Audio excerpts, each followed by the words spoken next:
Pernah nggak kamu dengar ada orang yang jenius sampai rasanya kayak punya 10 otak dalam satu kepala? Kalau ada tokoh yang cocok dengan gambaran itu, namanya adalah Al-Biruni, ilmuwan muslim dari abad ke-10 yang pengetahuannya jauh mendahului zamannya sampai ratusan tahun ke depan.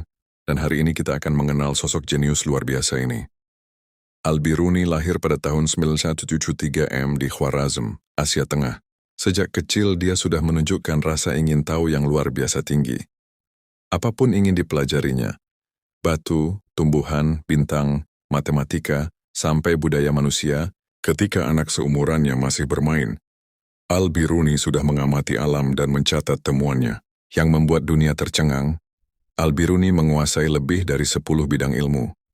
Bidang-bidang itu termasuk astronomi, matematika, fisika, geografi, geologi, botani, kedokteran, sejarah, sosiologi, dan filsafat, dan bukan cuma tahu permukaannya. Dia menguasai semuanya sampai tingkat ahli. Kalau diibaratkan dengan zaman sekarang, dia seperti punya 10 gelar doktor sekaligus.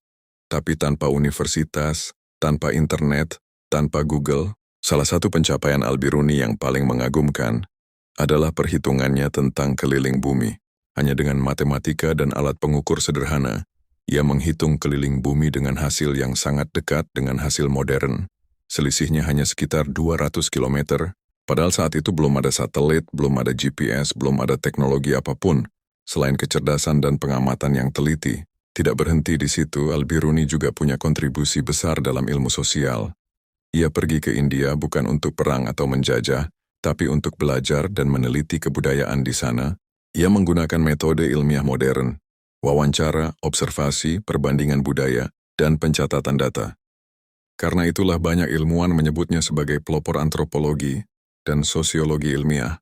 Jauh sebelum kedua cabang ilmu itu dikenal secara resmi, Al-Biruni juga menguasai banyak bahasa: Arab, Persia, Sanskerta, Latin, dan Yunani.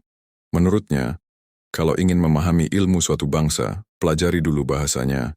Itulah kenapa ia mampu membaca dan menerjemahkan banyak karya dari berbagai peradaban, lalu menggabungkannya dengan ilmu yang ia temukan sendiri. Selama hidupnya, Al-Biruni menulis lebih dari 150 buku. Sayangnya, hanya sekitar 30 buku yang berhasil bertahan sampai sekarang, tapi meskipun jumlahnya kecil, isi karya-karyanya masih dipelajari oleh ilmuwan dunia sampai hari ini. Ilmu yang ia tinggalkan membuktikan betapa cemerlangnya peradaban Islam pada masa itu. Al-Biruni adalah contoh nyata bahwa rasa ingin tahu dan kecintaan pada ilmu bisa membuat seseorang melampaui batas zamannya. Satu orang 10 bidang keahlian. Sosok jenius yang hampir terlupakan oleh sejarah, tapi ilmunya tetap hidup hingga saat ini.